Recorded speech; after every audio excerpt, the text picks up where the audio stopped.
وکیل ولایت ہمارے مہمان علامہ سخاوت علی قمی صاحب آف اسلام آباد بہترین انداز میں فضائل و مصائب آل محمد بیان فرمائیں گے، اور ان کے فوراً بعد انشاءاللہ ذاکر اہل بیت سید ذریت عمران شیرازی افسر گودا خطاب فرمائیں گے۔ ان کا استقبال کیجئے۔ نعرہ تکبیر، نعرہ رسالت، نعرہ حیدری۔ جکڑ لیں گر کسی کو بھی کبھی مشکل کی زنجیریں، جکڑ لیں گر کسی کو بھی کبھی مشکل کی زنجیریں، علی کا نام لینے سے وہ یکسر ٹوٹ جاتی ہیں، اور علی کے نور سے احسن در خیبر تو کیا شے ہے، خدا کے گھر کی دیواریں بھی اکثر ٹوٹ جاتی ہیں۔ نعرہ حیدری۔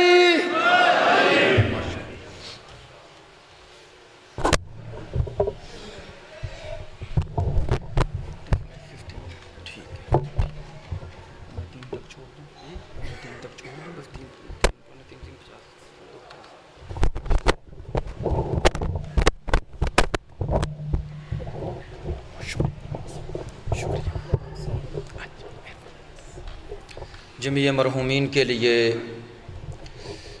شہدائے ملت کے لیے، اور احسن بھائی کے والد مرحوم و مغفور کے لیے، اور پارا چنار کے شہداء کے لیے، آپ حاضرین کے تمام مرحومین کے لیے ایک سورہ فاتحہ۔ بسم اللہ الرحمن الرحیم۔ الحمدللہ رب العالمین الرحمن الرحیم مالک یوم الدین ایاک نعبد و ایاک نستعین اہدنا الصراط المستقیم صراط الذین انعمت علیہم غیر المغضوب علیہم ولا الضالین۔ اللہم اغفر للمؤمنین والمؤمنات والمسلمین والمسلمات الاحیاء منہم والاموات تابع لہم بیننا و بینہم بالخیرات انکا مجیب الدعوات انکا علی کل شیء قدیر بحق محمد و آلہ الطیبین۔ ایک صلوات پڑھی میں۔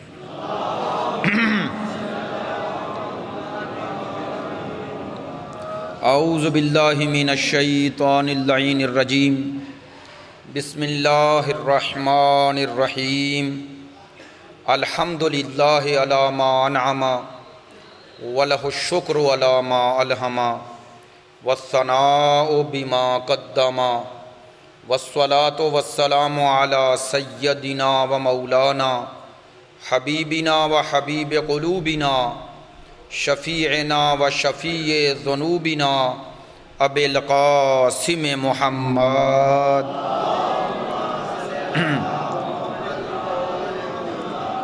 و آلہ الطیبین الطاہرین المعصومین المظلومین الذین اذھب اللہ عنہم الرجس وطہرہم تطہیرا۔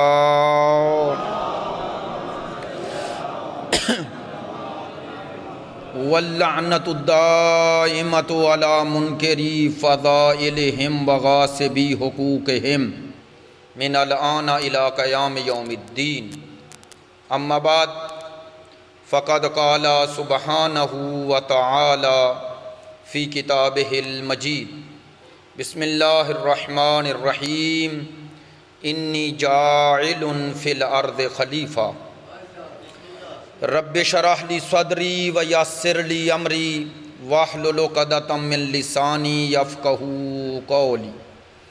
ان اللہ وملائکتہ یصلون علی النبی یا ایہا الذین آمنوا صلوا علیہ وسلموا تسلیما۔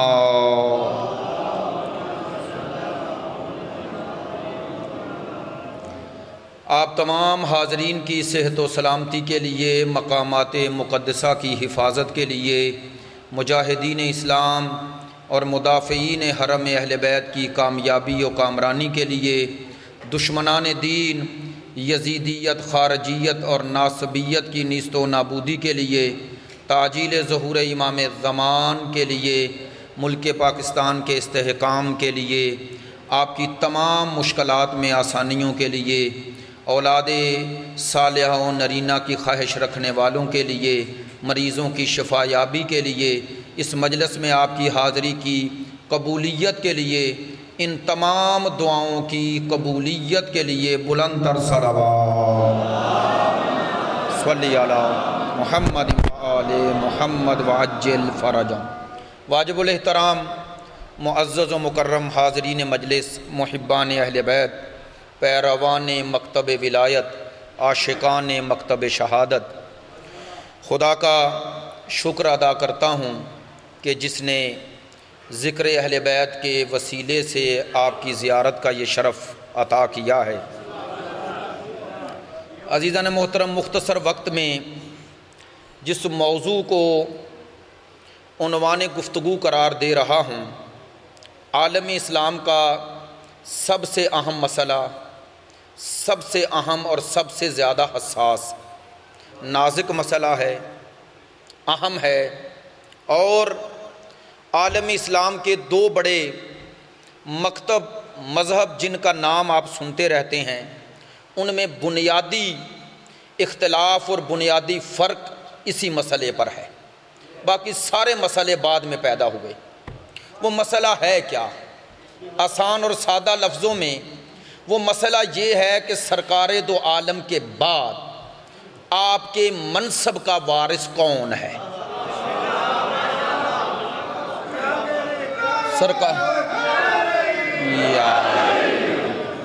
جسے ہم اپنی اصطلاح میں کہتے ہیں مسئلہ خلافت۔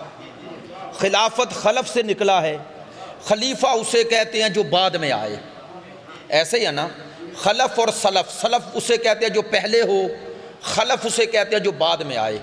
یہ آپ نے جو گدی نشین جنہیں آپ کہتے ہیں، یہ گدی نشین یہ پنجابی کا لفظ ہے نا، سجادہ نشین، تو اسے خلیفہ بھی کہتے ہیں چونکہ بعد میں اپنے بزرگوں کی جگہ پہ بیٹھتا ہے، اس لیے۔ تو خلافت کا معنی یہ ہے کہ رسول کے بعد رسول کے منصب کا وارث کون ہے اور کسے ہونا چاہیے، یہ ہے بنیادی۔ اب اس مسئلے کو حل کرنا ہے محبت اور پیار کے اور دلائل اور حقائق سے۔ مکتب آل محمد کو یہ اعزاز حاصل ہے کہ ہم تاریخ میں مظلوم رہے ہیں لیکن دلیل کے سامنے محکوم نہیں بنے۔ پڑھے لکھے دوست توجہ فرمائیں، میں نے لفظ کہہ دیا ہے، ہمیں تاریخ میں قتل کیا گیا، ہمیں مقتول بنایا گیا، ہم مظلوم ضرور ہیں لیکن ہم کبھی دلیل کے سامنے محکوم نہیں ہوئے۔ جب بھی دلیل کے میدان میں کوئی آیا یا ہمارے سامنے اسے سر تسلیم خم کرنا پڑا یا اسے آل محمد کے در پہ جھکنا پڑا، ایسا ہی ہے نا؟ بنی امیہ اور بنی عباس کی تلواریں، انہوں نے لوگوں کی زبانیں تو خاموش کروائیں لیکن وہ آل محمد کے سامنے کوئی ایسا نہ لا سکے جو یہ دعویٰ کرے کہ میرا علم ان سے زیادہ ہے، میرا تقوی ان سے زیادہ ہے، ان کی موجودگی میں میں ان کا محتاج نہیں ہوں۔ مجھے تاریخ میں ایک لسٹ ملتی ہے، فہرست ملتی ہے کہ ان کے در پہ جھک کر لولا کہنے والے تو ملیں گے لیکن کبھی علی سے لے کر عسکری تک کوئی کسی در پہ جھکتا ہوا نہیں ملے گا۔ بہت شکریہ، بڑی مہربانی۔ اس مسئلے کو انشاءاللہ جیسے مجھ سے پہلے ذاکر صاحب بہت خوبصورت بات کر رہے تھے کہ ذاکر سے نہیں ذکر سے محبت کریں، خطابت نہیں آل محمد کے مکتب اور مذہب سے محبت کریں، اور جو آپ یہ وقت دیتے ہیں یہ اپنی زندگی دیتے ہیں، ایسے ہی ہے نا بھئی؟ جو وقت یہاں گزر رہا ہے میری اور آپ کی زندگی میں کم ہو رہا ہے نا، تو جو وقت دے رہے ہو عبادت میں شمار ہوتا ہے، لیکن عبادت میں شمار تب ہوتا ہے جب عبادت ہو، تجارت نہ ہو۔ عبادت ہو، تجارت نہ ہو۔ عبادت کا تعلق خلوص سے ہوتا ہے، اور خلوص کے ساتھ جو کام کیا جائے وہ یہاں نہیں رہتا، وہاں چلا جاتا ہے۔ نہیں متوجہ ہیں؟ دیکھیں لوگ بیان کرتے ہیں کہ کسی نے آدھا گھر دیا، کسی نے پورا گھر دیا، سنتے رہتے ہو نا، جمعے کے خطبوں میں بھی سنتے ہیں نا، کسی نے آدھا گھر دے دیا، کسی نے سارا دے دیا۔ بھئی مجھے نہیں پتا کسی نے دیا ہوگا، لیکن ایک آیت بھی قرآن میں نظر آتی ہے؟ نہیں آئی نا۔ تو کسی نے پورا گھر دیا، اللہ نے ایک آیت نہیں اتاری، اور آل محمد کے گھر سے 5 روٹیاں گئی، 30 آیتیں اتر آئیں۔ توجہ فرما رہے ہیں؟ ماشاءاللہ متوجہ ہیں آپ؟ نہیں کبھی سوچیں شیعہ سنی بھائیوں، پورا گھر دے دے بندہ، ایک آیت نہ اترے، اور ایک گھر سے 5 روٹیاں جائیں اور 30 آیتیں اتر آئیں، فرق کیا تھا؟ اللہ گنتا نہیں ہے، اللہ تولتا ہے۔ نہیں توجہ فرمائے، وہاں گنا نہیں جاتا، وہاں تولا جاتا ہے، خلوص دیکھا جاتا ہے۔ پورا گھر بھی دے کر ایک آیت کا حقدار نہ بنے، 5 روٹیاں دے کر 30 آیتیں اتر آئیں، یا اللہ مسئلہ کیا ہے؟ کہا دینے والے میں خلوص دیکھتا ہوں، دینے والے میں خلوص دیکھتا ہوں۔ اس منبر پہ آنے والے کا بھی خلوص دیکھا کریں، خلوص دیکھا کریں۔ وہ جو دوست یہ دبئی وغیرہ یا گئے ہیں، خلوص کے مقابلے پہ فلوس ہوتا ہے نا، خلوص دیکھا کریں، فلوس نہیں۔ ایسا ہی ہے، اب جن کو فلوس کا نہیں پتہ پوچھ لیجئے گا، منبر پہ وہ نہیں جملہ کہنا چاہتا۔ میں عرض یہ کرنا چاہتا ہوں، مسئلہ خلافت ہے کیا؟ مسئلہ خلافت کو حل کرنے کے لیے چند سوال ہیں جنہیں حل کرنا چاہیے۔ پہلا سوال یہ ہے کہ آیا رسول کے بعد رسول کے منصب کے وارث کی ضرورت ہے یا نہیں ہے؟ پہلا سوال یہ ہونا چاہیے نا، بھئی یہ مسئلہ کوئی ضروری بھی ہے یا نہیں؟ اگر ضروری ہی نہیں تو پھر اس پہ جھگڑیں کیوں؟ اور اگر ضروری ہے تو کتنا ضروری ہے؟ پہلا سوال تو یہ ہے کہ آیا رسول کے بعد منصب رسول کے وارث کی ضرورت ہے یا نہیں؟ اب اس پہ پوری ایک تقریر چاہیے، لیکن ظاہر ہے ایک تقریر میں سارا خلاصہ کرنا ہے، ایک ایک جملہ کہہ کے آگے بڑھتا جاؤں گا، اور آپ میرے ساتھ ہیں اس لیے سمجھانے میں اور بات پہنچانے میں مشکل پیش نہیں آئے گی۔ ایک لفظ میں آپ تک بات پہنچا رہا ہوں کہ یہ مسئلہ ضروری ہے یا نہیں، اس کو حل کرنا ہے تو ہمارے نزدیک نہ دیکھو کہ رسول کے وارث کی کتنی ضرورت ہے، ہمیں چھوڑو، ہم نے دوسروں میں دیکھا تو کتنا ضروری نظر آیا۔ اگر یہ ضروری نہ ہوتا تو کائنات کی سب سے بڑی ہستی کا جنازہ نہ چھوڑا جاتا۔ آپ بات تک پہنچے ہی نہیں ہے یار، توجہ فرما رہے ہیں؟ بھائی کائنات کی سب سے بڑی ہستی کا جنازہ چھوڑنے کی ضرورت نہ ہوتی، وہ جنہوں نے چھوڑا، کنہوں نے چھوڑا؟ الفاروق پڑھ لو، شبلی نعمانی کی کتاب الفاروق پڑھ لیں، جنہوں نے بھی چھوڑا۔ لیکن علامہ شبلی نعمانی دلیل کیا پیش کرتے ہیں بھائی؟ وہ کہتے ہیں کہ وہ جو جنازہ چھوڑ رہے تھے انہیں رسول سے محبت تھی، مت سمجھے کہ رسول سے نفرت تھی۔ دلیل کیا دیتے ہیں؟ کہتے ہیں رسول سے محبت تھی۔ محبت کی دلیل کیا ہے؟ کہتے ہیں وہ چاہتے تھے کہ رسول کا منصب ایک دن بھی خالی نہ رہے۔ یہ دلیل پیش کی نا۔ اب ہاتھ جوڑ کے پوچھ رہا ہوں، یہ جنہوں نے ایک دن بھی منصب کو خالی نہ چھوڑا وہ کون تھے؟ امتی، رسول کے بعد والے۔ تو منصب کس کا تھا؟ رسول کا نا۔ بے رسول کا منصب تھا نا، جو رسول اپنی جگہ پہ بٹھا کے جانا ہے۔ منصب رسول کا، فکر امت کو، جس کا منصب ہے اسے فکر کیوں نہیں؟ نہیں یار تھوڑا بولیں، میں چٹپٹی باتیں کرنے کا عادی نہیں ہوں، ایک مدرس ہوں، اس لیے تدریس کے انداز میں بات پہنچانا چاہتا ہوں۔ بھئی رسول کا منصب، اگر امت کو رسول کی اتنی فکر ہے منصب کی تو خود رسول کو فکر کیوں نہیں؟ دو باتوں میں ایک بات ہے، یا تو رسول کی نظر میں یہ ضروری ہی نہیں تھا، جو شے رسول کی نظر میں ضروری نہیں وہ امت کی نظر میں ضروری کیوں ہے؟ بات پہنچ رہی ہے؟ جو رسول کی نظر میں ضروری نہیں وہ امت کی نظر میں ضروری کیوں ہے؟ دوسری بات، یا ضروری ہے، اگر ضروری ہے، اگر اتنا ضروری ہے کہ رسول کے جنازے سے بھی ضروری، تو پھر رسول اس ضروری کام کو کر کے کیوں نہیں جا رہے؟ نہیں یار توجہ نہیں فرما رہے۔ نہیں بات اور آسان کرتا ہوں، پڑھے لکھے بزرگ نوجوان بھی نظر آ رہے ہیں، خوشی ہو رہی ہے آپ کے چہروں سے کہ آپ بات سمجھ رہے ہیں۔ بات جب سنے انسان اور سمجھے تو خوشی ہوتی ہے۔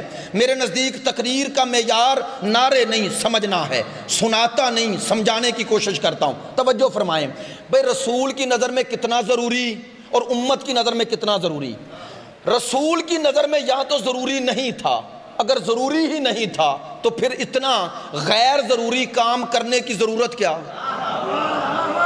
اور اگر ضروری ہے تو رسول اس ضروری کام کو کر کے کیوں نہیں گئے؟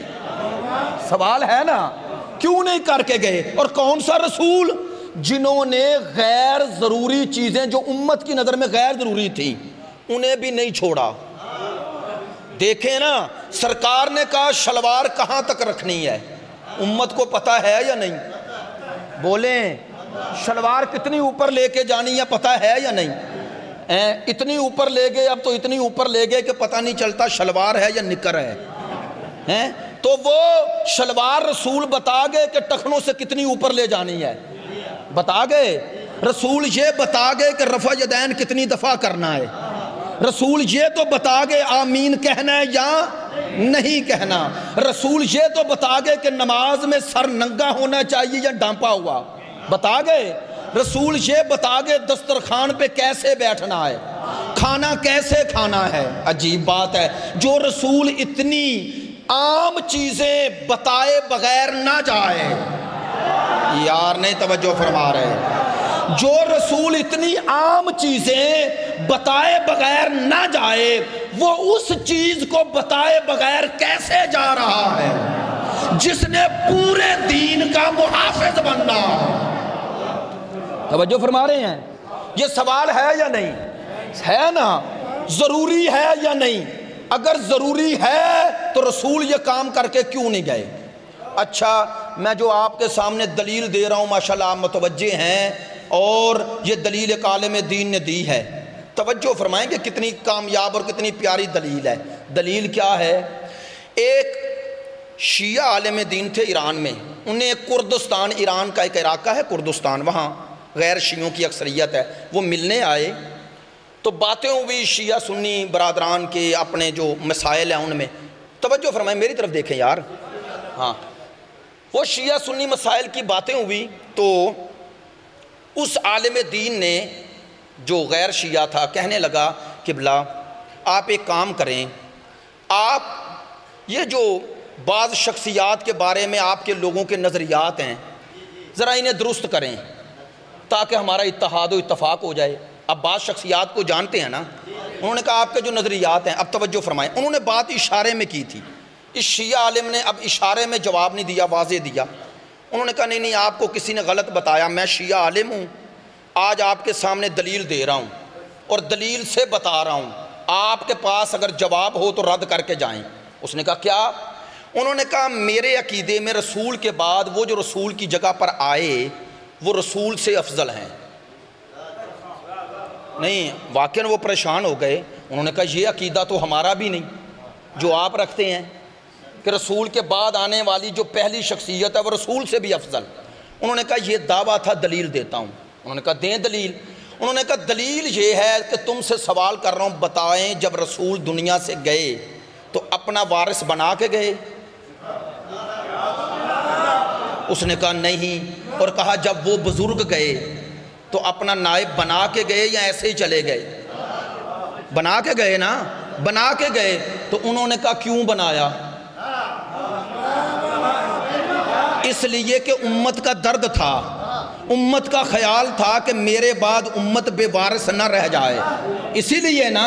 تو انہوں نے کہا کہ افضل وہ ہے جسے امت کا درد ہے یا افضل وہ ہے جسے امت کا خیال ہی نہیں ہے؟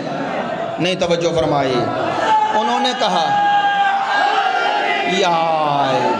بھائی وہ افضل ہے جسے امت کا خیال ہے یا وہ ہے جسے خیال ہی نہیں؟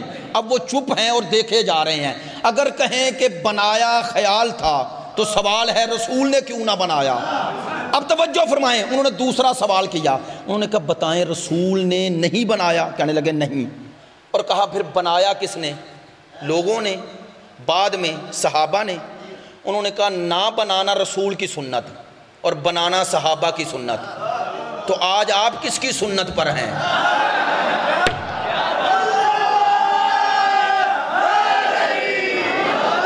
میری بات پہنچی ہے، بات پہنچی ہے؟ نہیں یار آپ متوجہ ہیں اس لیے بات کہہ رہا ہوں، متوجہ ہیں، مجھے نہیں پتا کس معیار پہ بات ہو رہی ہے۔ اگر آپ متوجہ ہیں تو انشاءاللہ اس دلیل کو بھی لے جائیں جو میں نام بھی لے رہا ہوں اس شخصیت کا، شیخ صدوق رحمۃ اللہ علیہ، عالم اسلام اور عالم تشیع کی وہ 4 کتابوں میں ایک کتاب ان کی، توجہ فرمائیں، انہوں نے شاہ رکن الدولہ کو ایک محفل میں 400 غیر شیعہ علماء کے ساتھ ایک جملے میں مناظرہ ختم کر دیا تھا۔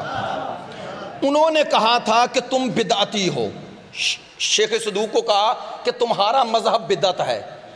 تو انہوں نے سوال کیا تھا شیخ صدوق نے ان 400 علماء سے شاہ رکن الدولہ کی محفل میں کہ بتاؤ سنت اور بدعت کی تعریف کیا ہے؟ سنت کسے کہتے ہیں، بدعت کسے کہتے ہیں؟ متوجہ ہیں انشاءاللہ آپ؟ انہوں نے کہا سنت کی تعریف کرو، کہا تجھے نہیں آتی، کہا آتی ہے تم کرو۔ کہنے لگے سنت وہ ہے جو رسول کریں، کہیں اور رسول کے سامنے کیا جائے اور رسول تائید کریں، یہ 3 چیزوں کے مجموعے کا نام ہے سنت۔ پھر دہرا رہا ہوں، رسول کہیں، رسول کریں، رسول کے سامنے کیا جائے اور سرکار منع کرنے پہ قادر ہوں اور منع نہ کریں، وہ بھی سنت ہے، تائید ہو جاتی ہے۔ انہوں نے کہا یہ ہے سنت کی تعریف؟ کہنے لگے ہاں۔ کہا بدعت کی تعریف کرو؟ کہا بدعت وہ ہے جو رسول نے نہ کہا نہ کیا، رسول کے بعد کیا گیا۔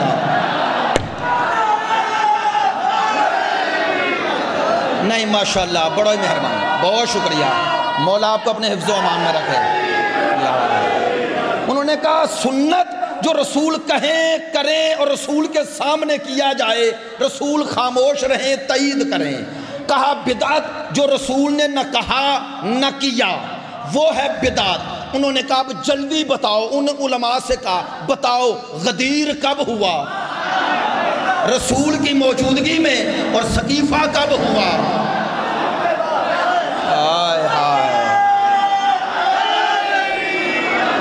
بڑی مہربانی، توجہ فرمائی ہے، توجہ فرمائی ہے، ماشاءاللہ۔ انہوں نے کہا بتاؤ غدیر کب ہوا؟ غدیر وہ سنت رسول ہے جو رسول نے کہا بھی، کیا بھی اور کہا کرو بھی، تینوں سنت کے پہلو۔ بسم اللہ، بسم اللہ، آؤ اگے آؤ، تھوڑی اجازت نہ، بڑی مہربانی۔ سنت اور بدعت، سنت وہ جو رسول کریں، کہیں، رسول کے سامنے کیا جائے، رسول دیکھ کر رسول کی رضایت ظاہر ہو۔ بدعت جو رسول نے نہ کہا نہ کیا۔ انہوں نے کہا اب تاریخ میں دونوں واقعے ہیں، ایک ہے غدیر، ایک ہے سقیفہ، بتاؤ رسول کے دور میں کون سا ہوا؟ نہیں حیدری شاہ جی، غدیر وہ سنت ہے جس میں رسول نے کہا بھی، کیا بھی اور کہا کرو بھی۔ سنت کے تینوں پہلو جمع ہے، رسول نے ہاتھ سے کر کے دکھایا، زبان سے کہہ کے دکھایا اور بخن بخن کہہ کے منوایا۔ انہوں نے کہا بتاؤ سقیفہ بعد میں ہوا، آج غدیر پر کون ہے، سقیفے پر کون ہے؟ سوال ہے، سوال ہے۔ تو رسول کی سنت جو کہتے ہیں نہیں بنایا، بتائیں پھر بنانا کس کی سنت؟ پہلا سوال، آیا یہ مسئلہ ضروری ہے یا نہیں؟ تو ابھی میں نے عرض کیا کتنا ضروری، کتنا ضروری۔ دوسرا سوال، اگر ضروری ہے تو یہ بنانا کس کا کام ہے؟ کس کا کام ہے بنانا؟ ہم لمبی دلیلیں نہیں دیتے، آدم سے عیسیٰ تک 1,23,999 نبی آئے۔ میں چیلنج کرتا ہوں 1,23,999 نبیوں میں سے آؤ ایک نبی کا ایسا کوئی واقعہ دکھاؤ کہ جس کی امت نے اس کا نائب بنایا ہو۔ کسی نبی میرے رسول کو علیحدہ کر کے 1,23,999 نبیوں میں سے 1,23,998 نبی چھوڑتا ہوں، ایک نبی کی امت کو اللہ نے یہ حق دیا ہو، تو جو حق جزوی نبیوں کی امتوں کو نہ ملا، جس نبی کی نبوت نے قیامت تک جانا ہے، اس کی امت کو یہ حق کیوں مل گیا اور کیسے ملا؟ بس بنانا کس کا کام؟ اس کا۔ پہلا سوال ضروری ہے، کتنا ضروری؟ دوسرا سوال اگر ضروری ہے تو بنانا کس کا کام؟ اس کا۔ تیسرا سوال وہ جب بنائے گا تو اس میں صفات کیا ہونے چاہیے؟ آئیں، ہم نبی کا وارث کسے مانتے ہیں؟ جس میں یہ صفات ہوں۔ کون کون سے؟ پہلی صفت، ہم پیغمبر کا وارث اسے مانتے ہیں کہ جس کا وارث ہے، جس کا وصی ہے، جس کا خلیفہ ہے۔ اب میں لفظ خلیفہ بار بار کہہ رہا ہوں، ایک ہے لفظ امام، ایک ہے لفظ خلیفہ۔ اب ایسی باتیں کرنی چاہیے تاکہ وہ کنفیوژن دور ہوتا رہے۔ ایک ہے خلیفہ، ایک ہے امام۔ ہمارے ہاں عموماً لفظ امام بولا جاتا ہے، خلیفہ نہیں بولا جاتا۔ توجہ فرمائیں، یہ جو 12 امام ہیں نا، یہ 12 خلیفے بھی ہیں، لیکن دو طرفوں سے ہیں، دو طرف سے، ایک طرف سے نہیں۔ ایک طرف سے امام ہے، ایک پہلو سے خلیفہ ہیں۔ خلیفہ کسے کہتے ہیں اور امام کسے کہتے ہیں؟ خلیفہ اسے کہتے ہیں جو پیچھے ہو، امام اسے کہتے ہیں جو آگے ہو۔ یہ 12 ہمارے امام ہیں، ہمارے خلیفے نہیں، چونکہ ہم سے آگے ہیں، ہماری رہبری کر رہے ہیں۔ امام ہمارے ہیں، اس لیے ہم کہتے ہیں 12 امام۔ یہ 12 خلیفے بھی ہیں، لیکن خلیفے ہمارے نہیں، امام ہمارے ہیں۔ خلیفے کس کے ہیں؟ رسول کے۔ خلیفہ کسے کہتے ہیں؟ جو پیچھے رہے۔ امام کسے کہتے ہیں؟ جو آگے ہو۔ شاہ جی، خلیفہ اسے کہتے ہیں جو پیچھے ہو، اور امام اسے کہتے ہیں جو آگے ہو۔ ہم 12 امام بھی مانتے ہیں، خلیفے بھی۔ خلیفے ہیں رسول کے، امام ہیں ہمارے۔ ابھی پتہ چلا ہمارے نزدیک امام کون ہوتا ہے؟ امام وہ ہوتا ہے جو امت سے آگے ہو، رسول سے پیچھے ہو، جو رسول سے آگے نظر آئے، امت سے پیچھے نظر آئے۔ نہ خلیفہ ہوتا ہے نہ امام ہوتا ہے۔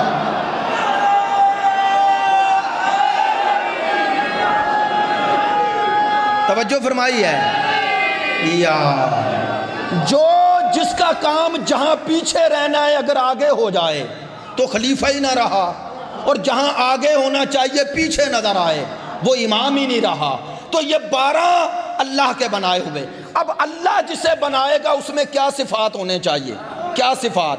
پہلی صفت، ہم نبی کے منصب کا وارث اسے مانتے ہیں کہ جو شکم مادر سے لے کر شکم قبر تک ایک کام بھی ایسا نہ کرے جس سے اللہ ناراض ہو۔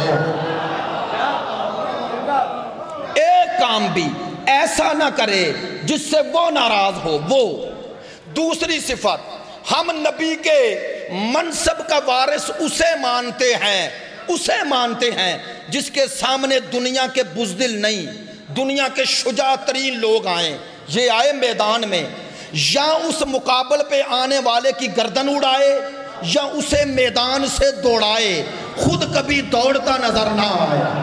توجہ فرما رہے ہیں، خود کبھی دوڑتا نظر نہ آئے۔ تیسری صفت، ہم نبی کے منصب کا وارث اسے مانتے ہیں دنیا کے جہلا نہیں، علماء اپنے اپنے فن کے آخری ماہر آئیں، وہ کریں سوال یہ دے جواب، وہ کریں سوال یہ دے جواب۔ ہم نبی کے منصب کا وارث اسے مانتے ہیں کہ ان سوال کرنے والوں کے سوال ختم ہو جائیں، لیکن یہ کبھی یہ نہ کہے کہ اس مسئلے کا جواب بیٹی سے پوچھ کے آتا ہوں۔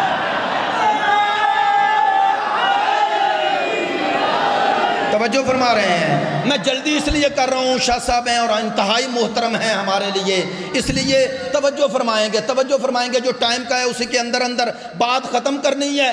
پورے عشرے کا موضوع ہے، ایک تقریر میں سمیٹ رہا ہوں۔ ہم نبی کے منصب کا وارث، پہلی صفت، شکم مادر سے شکم قبر تک ایک کام ایسا نہ کرے جس سے وہ ناراض ہو۔ دوسری صفت، اس کے سامنے جو بھی آئے وہ اس کی گردن اڑائے یا میدان سے دوڑائے۔ تیسری صفت ہم اسے وارث مانتے ہیں نبی کے منصب کا جو یہ نہ کہے مجھے اس کا جواب نہیں آتا۔ چوتھی صفت ہم نبی کے منصب کا وارث اسے مانتے ہیں دنیا کے تمام صاحبان کمال اپنے اپنے کمالات لے کے آئیں، علم، حلم، شجاعت، امانت، دیانت سب کچھ لے کے آئیں، یہ مقابلے پہ آئے، وہ زمین پہ نظر آئیں، نبی کے منصب کا وارث کمالات کے آسمان پہ نظر آئے۔ پانچویں صفت ہم نبی کے منصب کا وارث اسے مانتے ہیں کہ جس کا وارث ہے اگر اس کی قوت، اس کی طاقت یہ ہے کہ وہ انگلی کا اشارہ کرتا ہے چاند دو ٹکڑے ہو جاتا ہے، وہ درخت کو اشارہ کرتا ہے وہ چلنا شروع کر دیتا ہے، وہ سنگریزے اٹھاتا ہے کلمہ پڑھنے لگتے ہیں، تو منصب کا وارث بھی ایسا ڈھونڈو کہ شیر کی تصویر کو حکم دے، تصویر نہ رہے، وہ زندہ شیر بن جائے، مردے پہ جائے قبر کو ٹھوکر مارے تو زندہ ہو جائے۔ نبی کے منصب کا وارث وہ ہوگا اگر اس نے چاند کے دو ٹکڑے کیے ہیں یہ سورج کو پلٹا کے دکھائے، ستارے کو اتار کے دکھائے، یہ کہے کہ تم مردوں کی محفل میں عورت کیسے آ گئی۔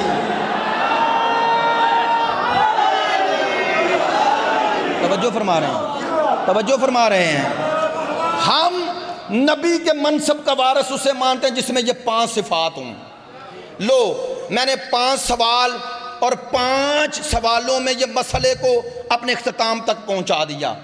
ہم نبی کے منصب کا وارث اسے مانتے ہیں جس میں یہ 5 صفات ہوں۔ آؤ جھگڑا نہیں، لڑائی نہیں، آئیں چیلنج کرتے ہیں، یہ 5 صفات نبی کے بعد ان 12 کے علاوہ کسی میں دکھاؤ۔ ہمارا چیلنج ہے، کوئی لڑائی نہیں، جھگڑا نہیں ہے، یہ 5 صفات پیغمبر کے بعد ان 12 کے علاوہ کسی میں دکھاؤ۔ پہلی صفت جس سے اللہ ناراض نہ ہو، جو اللہ کی مرضی کا ترجمان بن جائے۔ اب بعض لفظ ہوتے ہیں ان کا ایک اپنا معنی ہوتا ہے، خاص ماحول میں ہوتے ہیں۔ اللہ کی مرضی کا ترجمان، میں نے کیا لفظ کہا؟ ہم نے جسے نبی کے منصب کا وارث مانا، اللہ اس سے کتنا راضی؟ اللہ نے اسے مرتضیٰ ہی بنا دیا۔ آپ نے توجہ ہی نہیں فرمائی، کتنا راضی؟ اللہ نے کہا اگر اس سے راضی نہ ہوتا تو اسے اپنے گھر میں نہ بلاتا۔ کوئی اپنی مرضی سے میرے گھر میں آ گیا؟ اپنی مرضی سے نہیں۔ علماء نے اس پہلو کی طرف اشارہ فرمایا ہے کہ مولا کائنات کا کعبے میں آنا یہ حادثہ نہیں، یہ واقعہ ہے۔ حادثہ وہ ہوتا ہے جو اچانک ہو جائے، واقعہ وہ ہوتا ہے جو پروگرام کے تحت ہو۔ علی کعبے میں آئے نہیں، لائے گئے۔ اگر لائے نہ گئے ہوتے تو دیوار، یہ دیوار ہے نا، یہ دیوار شگاف ہو جائے تو ہم سب اس چھت سے دور ہوں گے، چونکہ ہمیں پتہ ہے کہ دیوار پھٹی ہے تو چھت گرے گی۔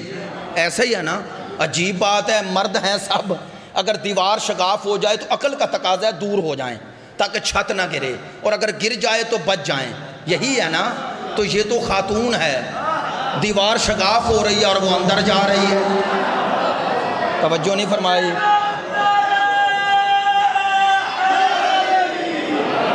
میں نے سارے صفات کی وضاحت نہیں کرنی، بس یہی بات روک لینی ہے، یہی روک لینی ہے۔ ایک پیغام بھی آپ کو دینا ہے، پیغام بھی دینا ہے۔ وہ دیوار شگاف ہو رہی ہیں اور علی کی والدہ اندر جا رہی ہیں، اندر گئیں تو دیوار پھر مل گئی۔ ارجاح المطالب میں علامہ خارزمی نے لکھا دیوار مل گئی۔ حضرت عباس ابن عبد المطلب کھڑے دیکھ رہے تھے، کہتے ہیں جب گئی ہے نا جناب فاطمہ اندر، میں دوڑا ہوں اور آواز دی فاطمہ نہ جاؤ نہ جاؤ نہ جاؤ، کہتے اتنے میں دیوار مل گئی۔ اب باہر عباس کہتے ہیں میں پریشان ہوں، وہ آوازیں لوگوں کو دے رہے ہیں آؤ آؤ، لیکن کہتے ہیں اندر سے کوئی آواز نہیں آ رہی۔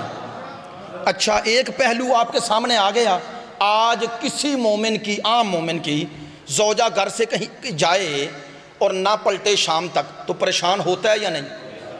نہیں یار چلو منہ رکھے ہیں کہہ دیو، پریشانی ہو جاندی ہے، پریشان ہوتا ہے نا۔ وہ فون کرے گا اور پوچھے گا کہ کہاں گئی، بچوں سے پوچھے گا، پوچھنا چاہیے نا۔ 3 دن فاطمہ بنت اسد گھر سے غائب ہیں اور ابو طالب چپ ہیں۔ نہیں توجہ فرما رہے، اور مطمئن ہے تو یہ اطمینان کیوں ہے؟ کوئی عام خاتون ہے، سید المکہ کی بہو ہے، کلید بردار مکہ کی زوجہ ہے، اور ایک نبی کو پالنے والی ہے، ایک ولی کی ماں بن رہی ہے، چھوٹی خاتون ہے، 3 دن گھر سے غائب، اور حضرت ابو طالب مطمئن، تو یہ اطمینان کیوں ہے؟ ادھر جانے کا بتایا، ادھر بٹھانے کا بتایا۔ نہیں، میں نے بات جلدی میں کہہ دی، متوجہ نہیں ہوئے ہو۔ میں کہنا کیا چاہتا ہوں؟ میں کہتا ہوں حضرت ابو طالب کا اطمینان اس لیے تھا کہ انہیں بتایا گیا تھا کیا ہو رہا ہے۔ نہیں، میرا اسے دعویٰ نہ سمجھ لینا، خطابت نہ سمجھ لینا۔ آئیں مناقب شہر ابن عشوب کہتے ہیں جب 3 دن گزر گئے حضرت ابو طالب آئے نا، یوں علی کو ہاتھوں پہ اٹھایا، ساری باتیں چھوڑ رہا ہوں، ہاتھوں پہ اٹھایا، ابھی اٹھایا تھا کہ ادھر جناب فاطمہ بنت اسد سلام اللہ علیہا نے فوراً کہا اے میرے سرتاج بتائیں اس بچے کا نام کیا رکھیں؟ اس بچے کا نام کیا رکھیں؟ سنیں گے کیا جواب دیا؟ کہنے لگے 4 بچے، 3 بھائی اور 1 بہن، بڑے ہیں نا امیر المومنین سے۔ اب حضرت ابو طالب کا جواب سننا، کہنے لگے فاطمہ وہ 4 بچے میرے گھر میں آئے تو نام میں نے رکھا، یہ جس گھر میں آیا ہے نام بھی وہی رکھے گا۔ اب یہ بات اگر میں اور آپ کریں تو تعجب کرنا چاہیے نا۔ فاطمہ بنت اسد نے تعجب نہیں کیا، میری آقا زادی نے تعجب نہیں کیا، کیا کہا؟ دوسرا سوال عجیب کر دیا، کہنے لگی پھر بتائیں اس نے اس کا نام کیا رکھا؟ ہائے ہائے، اس نے اس کا نام کیا رکھا ہے؟ کہنے لگے آؤ دونوں پتہ کرتے ہیں۔ یوں اٹھایا، میں خطابت نہیں کر رہا، مناقب شہر ابن عشوب شیعہ کتابیں بھری ہوئی ہیں، توجہ فرمائیں، یوں اٹھایا اور چلے گئے، وہ جو سب سے بلند پہاڑی تھی اس پہ چلے گئے، یوں ہاتھوں پہ بلند کیا۔ اب حضرت ابو طالب کے مناجات سنو، مناجات وہ ہوتے ہیں جس سے اللہ سے پکارا جائے، کیا کہہ رہے ہیں؟ یا رب ذلغسق الدجی والقمر المبتلج المضی، اے دن کو روشنی اور رات کو تاریکی کا لباس پہنانے والے میرے رب، بین لنا ماذا اسم ذی، تو بتا تو نے اس کا نام کیا رکھا ہے؟ تو نے اس کا نام کیا رکھا ہے؟ کہتے ہیں حضرت ابو طالب کے مناجات کے جملے ختم نہیں ہوئے کہ آسمان سے ایک سیاہ بادل آیا زمین کی طرف، قریب ان دونوں ہستیوں کو اپنی لپیٹ میں لے لیا اس سیاہ بادل نے۔ نیچے لوگ جمع ہیں اور دیکھ رہے ہیں یہ کیا ہو گیا، مکے میں سیاہ بادل لے لیا لپیٹ میں، بادل ہٹا تو کیا دیکھا؟ لوگوں نے دیکھا اس بچے کے سینے پہ سبز رنگ کی ایک لو ہے، ایک تختی ہے۔ جناب ابو طالب مسکرائے، یوں امیر المومنین کو ہاتھوں پہ دیا ماں کے، اور یوں لوح اٹھا کے بلند آواز سے کہا، کہنے لگے سنو مکے والو، اس نے اس کا نام کیا رکھا؟ اس نے اس کا نام کیا رکھا ہے؟ اب کہنے لگے اللہ کا جواب کیا تھا؟ خصصتما بالولد الزکی والطاہر المنتجب الرضی، اے فاطمہ اور اے ابو طالب تم دونوں کو مبارک ہو اس بچے کی جو طیب ہے، جو طاہر ہے، جو زکی ہے، اور جو میرا منظور نظر ہے۔ وَاسْمٌ مِّن شَامِخٍ علی، اور میں نے اس کا نام علی رکھا ہے۔ سنیں میں نے اس کا نام علی رکھا ہے۔ کیوں؟ علی اشتق من العلی، میں نے اس کا نام علی رکھا ہے۔ کیوں رکھا ہے؟ آواز قدرت آئی، میں بنانے میں علی ہوں، یہ بننے میں علی ہے۔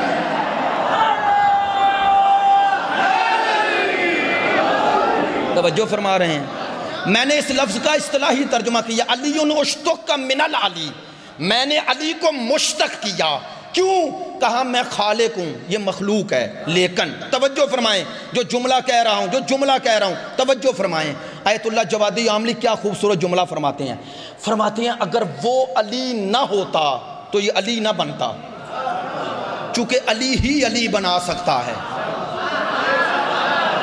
جو خود علی نہ ہو علی کیسے بنائے گا؟ اب علی کی وہ صفات اللہ میں گن لینا، علی ہی علی بنا سکتا ہے۔ فرماتے ہیں اگر وہ علی نہ ہوتا تو یہ علی نہ بنتا، اور فرماتے ہیں اگر یہ علی نہ ہوتا تو پتہ نہ چلتا وہ کیسا علی ہے۔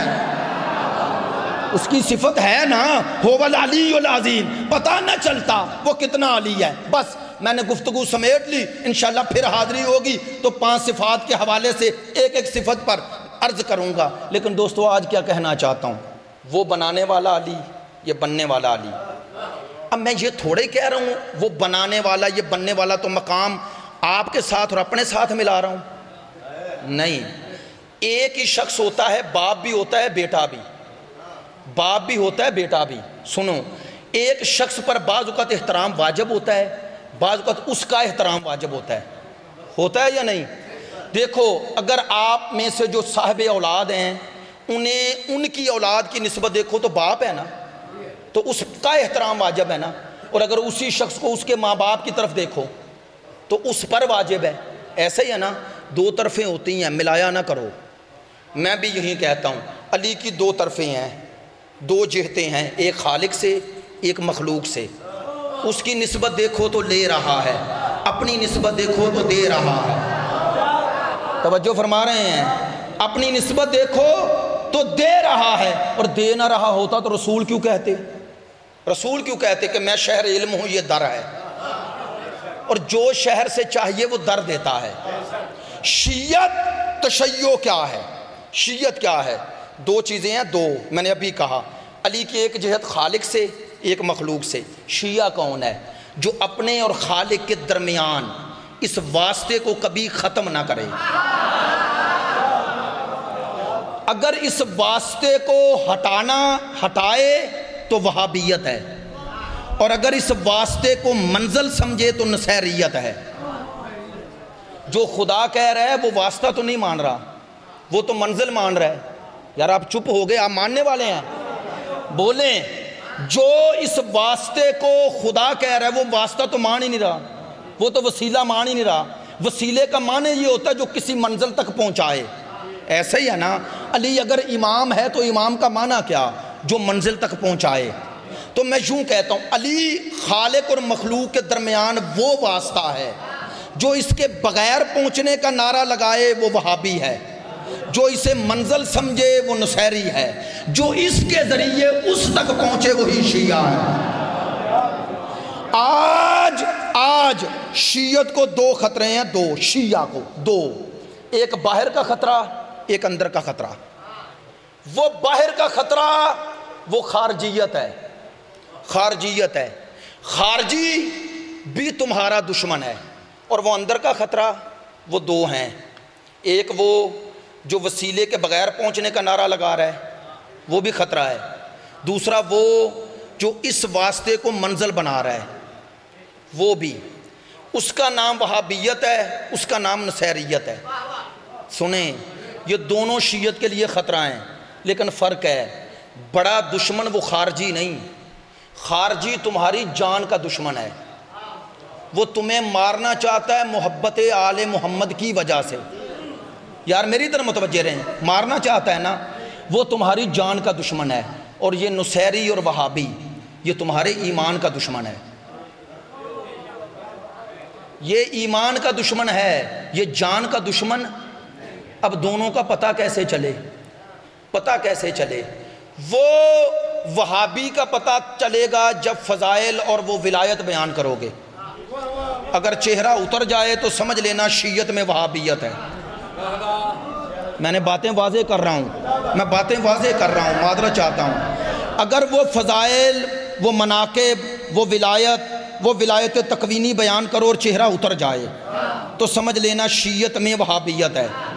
اور نصیریت کا پتہ کیسے چلے؟ نصیریت کا پتہ کیسے چلے؟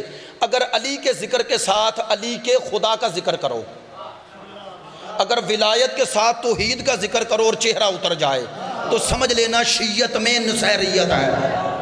میری بات پہنچ گئی ہے؟ بات پہنچ گئی ہے؟ وہ جو علی کو مان رہا ہے بلند، کتنا بلند؟ وہ جہاں بلندی ہی ختم ہے، یہی ہے نا؟ تو علی کتنا بلند ہے، لیکن جب یہ بلند سر جھکائے اور جس کے سامنے جھکائے تو وہ کتنا بلند ہے۔ نہیں یار میرے ساتھ غصے نہ رہنا، میں 2 علی کے مناجات کے جملے پڑھ رہا ہوں، ایک ایک جملہ مصائب کا کہوں گا، چاہے آپ کا گریہ ہو نہ ہو، معذرت چاہتا ہوں، شاہ صاحب موجود ہیں، بس 5 منٹ جو مجھے وقت دیا گیا تھا، توجہ فرمانا۔ میں علی کے مناجات کے 2 جملے پڑھ کے جا رہا ہوں، نہج البلاغہ سے پڑھ کے جا رہا ہوں، مجھ پہ ناراض نہ ہونا عزیزو۔ میں اکثر یہ جملے کہتا ہوں، علی نے فرمایا میرے مولا نے، جو مجھے حد سے بڑھائے وہ بھی گمراہ۔ نہج البلاغہ ہے نا، حلق فی رجلان، 2 طرح کے لوگ گمراہ ہیں، محب و غال و مبغض و قال کا، ایک وہ جو محبت میں بڑھائے، دوسرا وہ جو بغض میں گھٹائے۔ تو علی نے بتا دیا، گھٹایا بغض میں جائے گا اور بڑھایا محبت میں جائے گا۔ تو جسے بڑھایا اور گھٹایا جاتا ہے اس کی کوئی وسعت ہوتی ہے یا نہیں؟ دیکھیں میں یہاں سے بڑھوں گا تو کوئی حد ہوگی تو بڑھوں گا نا۔ اب مجھے کیا پتا علی کی حد کیا، جو ہے ہی علی۔ یا علی آپ نے خود فرمایا کیا حد ہے، میں کہتا تو جو بتاتا وہ میری بتائی ہوتی اور وہ حد نہ ہوتی۔ آئیں مولا کے حضور، یا علی آپ کی کوئی حد؟ کہا ہاں میں بتاتا ہوں۔ وہ حد کا خیال کرنا کیا؟ 2 جملے علی کے مناجات کے، دلوں پہ لکھ لو، مسجدوں میں لکھو، امام بارگاہوں میں لکھو، ہر جگہ یہ جملے دہراؤ۔ خدا کی قسم اہل سنت یہ جملے پڑھ کے جو علماء تھے انہوں نے کہا ختم، اس سے آگے کیا کہیں گے؟ اللہ کو مخاطب کر کے میرا علی کہہ رہا ہے، الہی کفا بی فخرا ان تکون لی ربا، میرے فخر کے لیے اتنا ہی کافی ہے کہ تو میرا رب ہے۔ میرا علی کہہ رہا ہے الہی کفا بی فخرا ان تکون لی ربا، میرے فخر کے لیے اتنا ہی کافی ہے کہ تو میرا رب ہے۔ وکفا بی عزا ان اکون لک عبدا، اور میری عزت کے لیے اتنا ہی کافی ہے کہ میں تیرا بندہ ہوں، تیرا عبد ہوں۔ علی نے کہا ہے، علی نے میرے مولا نے کس کی بندگی پہ فخر کیا؟ اس اللہ کی۔ نہیں بھائی، اگر علی اللہ کی بندگی پہ فخر نہ کرتا تو پتہ نہ چلتا معبود کیسا ہے۔ آئے ہائے، جس کا بندہ ایسا ہو اس کا معبود کیسا ہو۔ اب پہلی حد میں نے نہیں، میرے مولا نے بتائی، کہا اللہ سے کبھی میرا مقابلہ نہ کروانا، میں بندہ ہوں، میرا مقابلہ اللہ سے نہ کروانا۔ یہ حد ادھر اللہ کی نسبت۔ اب کہا مصطفیٰ سے میرا مقابلہ نہ کروانا، میں نہیں کہہ رہا، میرا مولا کہہ رہے ہیں۔ جب بھی کسی نے علی سے پوچھا نا آپ کو مصطفیٰ سے کیا نسبت، تو کبھی نہیں کہا میں مصطفیٰ جیسا، کہا انا عبد من عبید محمد، میں غلام ہوں۔ لیکن مصطفیٰ سے جب بھی کسی نے پوچھا آپ کو مرتضیٰ سے کیا نسبت، انہوں نے کہا وہ مجھ سے میں اس سے۔ سنیں تو کیا دونوں ہستیوں میں تضاد تھا؟ علی کہہ رہے ہیں میں غلام اور رسول کہہ رہے ہیں علی مجھ جیسا، تو کیا تضاد تھا؟ تضاد نہیں تھا، دونوں نے 2 کام کیے۔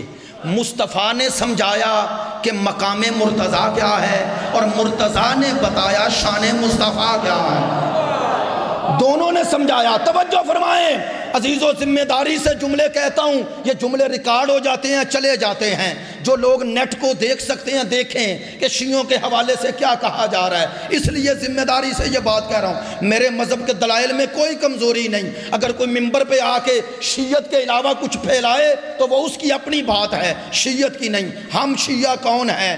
ہمارا علی کہہ رہا ہے اس کی نسبت کہنا بندہ ہوں، مصطفیٰ کی نسبت مجھے غلام کہنا۔ یہ 2 حدیں میں نے نہیں، میرے مولا نے بتائیں۔ ایک علی کو خدا نہ کہنا، علی کو بندگی پہ فخر ہے۔ ایک علی کو مصطفیٰ سے نہ بڑھانا، علی کو غلامی پہ فخر ہے۔ اس کے علاوہ جو کہو کم ہے، جو کہو۔ پھر علی کی برابری انبیاء سے بھی نہ کرنا، خدا کی قسم سارے نبی ایک ایک صفت کے مالک ہیں۔ میری بات نہیں پہنچی، سارے نبی ایک ایک صفت کے مالک ہیں۔ صحابہ آتے تھے نبی سے پوچھتے تھے یا نبی اللہ آدم کیسے ہیں، نوح کیسے ہیں، ابراہیم کیسے ہیں، موسیٰ کیسے ہیں، عیسیٰ کیسے ہیں۔ پیغمبر بتاتے پھر پوچھتے۔ پیغمبر نے ایک دن کہا آج تمہیں بتاؤں گا نہیں کہ وہ نبی کیسے تھے، آج تمہیں دکھاتا ہوں کیسے ہیں۔ یا نبی اللہ دکھاتے ہیں کیسے؟ کہا من ارادہ جو چاہے ان ینظر الی آدم فی علمہ و الی نوح فی فہمہ و الی ابراہیم فی خلتہ و الی موسیٰ فی حیبتہ و الی عیسیٰ فی زہدہ، جو آدم کو علم میں، نوح کو فہم میں، ابراہیم کو خلت میں، موسیٰ کو حیبت میں، عیسیٰ کو زہد میں دیکھنا چاہے۔ پیغمبر نے کہا دیکھنا چاہے تو کسے دیکھے؟ صحابہ نے سر اٹھایا، پیغمبر نے یوں انگلی کا اشارہ کیا، مسجد نبوی کے دروازے سے ایک ہستی آ رہی تھی، پیغمبر نے کہا یہ سارے نبی ایک جگہ دیکھنے ہیں، فَلْيَنْظُرْ إِلَىٰ وَجْهِ عَلِيِّ بْنِ أَبِي طَالِبٍ، جو سارے نبیوں کی، معذرت چاہتا ہوں شاہ جی موجود ہیں، حیدری، جو سارے نبیوں کی زینت بنے اسے علی کہتے ہیں، جو علی کی زینت بنے اسے زینب کہتے ہیں، جو انبیاء کی زینت بنے، جو زمین و آسمان کی زینت بنے، جو صاحب ولایت کبریٰ بنے، جو ولایت مطلقہ کا نبی کے بعد وارث بنے اسے علی کہتے ہیں، جو اس علی کی وارثہ بن جائے اسے زینب کہتے ہیں۔ میں مصائب میں بھی کوشش کرتا ہوں کہ معرفت کے ساتھ آپ کو تھوڑا سا اوپر لے جاؤں، آپ معرفت کا رونا رو لیں۔ مظلومیت تو ہے آل محمد کی، مظلومیت دو طرح کی ہوتی ہے، ایک ظاہری ظلم، ایک باطنی ظلم۔ آل محمد پہ ظاہری ظلم سے بڑا ظلم باطنی ہوا، وہ کون سا ظلم ہے؟ میں نے ایک ایرانی عالم کی گفتگو سنی، کہتے ہیں میں نے آج تک مصائب نہیں سنا، میں دو چیزیں سوچتا ہوں کہ حسین کی موجودگی میں یزید حاکم بن جائے۔ اگلا جملہ سنیں گے، کہتے ہیں جب یہ سوچتا ہوں تو بس میں نہیں رہتا کہ حسین کا سر ہو اور یزید تخت پر ہو۔ اگلا جملہ سنیں گے، کہتے ہیں جس کے بعد برداشت ختم ہو جاتی ہے، کہتے ہیں سامنے حسین کا سر ہو اور زینب ننگے سر ہو۔ جانتے ہیں میری آقا زادی زینب کون ہے؟ میرے استاد محترم حجت الاسلام علامہ راجہ ناصر عباس جعفری ایک جملہ فرماتے ہیں جہاں نبیوں نے صبر کیا ہے نا، زینب اسے کہتے ہیں جو وہاں شکر کر کے دکھائے۔ نہیں، معرفت کے ساتھ سن لو، جہاں نبیوں نے صبر کیا زینب اسے کہتے ہیں جو وہاں شکر کرے۔ دو نمازیں ہیں، دو نمازیں، ایک عاشور کے دن میں ہوئی، 10ویں محرم کے عصر کو ہوئی، ایک نماز عاشور ڈھلنے کے بعد ہوئی۔ دو نمازیں ہیں، دو نمازیں، کربلا کی دو نمازیں یاد رکھنا، دو نمازیں یاد رکھنا۔ ایک نماز وہ ہے جو اکبر، قاسم، اون و محمد دے کر حسین نے سجدے میں ادا کی، ایسے ہی ہے نا؟ میں کہتا ہوں مولا حسین مجھے نہیں پتا، میری رہبری فرمائیں، رہنمائی فرمائیں، آپ ولی خدا ہیں، آپ کی زندگی اور موت ہمارے لیے ایک ہے، مولا مدد فرمائیں۔ کیا مولا میں آپ دونوں کی نماز کو کہاں رکھوں؟ وہ جو اکبر، قاسم، اون و محمد، عباس دے کے سجدے میں سر جھکائے اسے حسین کہتے ہیں، جو حسین دے کر، جو چادر دے کر، جو خیمے لٹا کر، جو جلے ہوئے خیموں کے درمیان تیمم کر کے سر سجدے پہ جھکائے اسے زینب کہتے ہیں۔ میرے مولا و آقا امام سجاد سے کسی نے پوچھا جانتے ہو سید الساجدین کون ہے؟ شاہ جی میرا چوتھا امام کتنا مظلوم ہے، مجھ سے اکثر لوگ پوچھتے ہیں، میں کہتا ہوں حسین سے بڑا مظلوم سجاد ہے۔ پھر بعض لوگ کہتے ہیں کیسے؟ میں کہتا ہوں جو 11 نے نہیں دیکھا وہ اسے دیکھنا پڑا۔ کیسے؟ یہ وہ مظلوم امام ہے جس کی امامت کے پہلے دن کا نام 10ویں محرم ہے، جس کی امامت کی پہلی شام کا نام شام غریبہ ہے، اور جس سے امامت کا پہلا سوال کرنے والی سگی پھوپھی ہے۔ اور کیا سوال کر رہی ہے؟ کہتی ہے سجاد بتا خیموں میں جل کے مر جاؤں یا ننگے سر نکل آؤں؟ یہ وہ ہاشمی غیرت مند ہے جسے کہنا پڑا پھوپھی نکلو، اگر تو نہ نکلی بابا نہیں بچے۔ ازادارو ایک جملہ کہنا، میرے چوتھے امام سے پوچھا کسی نے، آپ کی پھپھی نے 10ویں اور 11ویں شب جو درمیانی شب ہے وہ کربلا میں گزاری تو کیسے گزاری؟ بس آخری جملے میرے امام نے کہا جب میری پھپھی سارے بچوں کو جمع کر کے لے آئی، نہیں میں ایک ادبی جملہ کہہ رہا ہوں، حسن بھائی بھی ہیں، شاہ جی بھی ہیں، عزاداروں کہتا ہوں جب زینب نے گلشن زہرا کے بکھرے ہوئے پھول جمع کیے انہیں اکٹھا کیا تو اب میری آقا زادی نے ایک کام کیا، تیمم کیا اور کھڑی ہو گئی۔ زینب کھڑی ہوئی، اللہ اکبر، میرے چوتھے امام کہتے جب اللہ اکبر کہنے لگی نا میری پھپھی ایک دفعہ آسمان کو دیکھا، آسمان کو دیکھ کے کہتے ہیں میری پھپھی نے ایسی بات کی، سجاد کہتے ہیں مجھے قبر تک نہیں بولی۔ کیا؟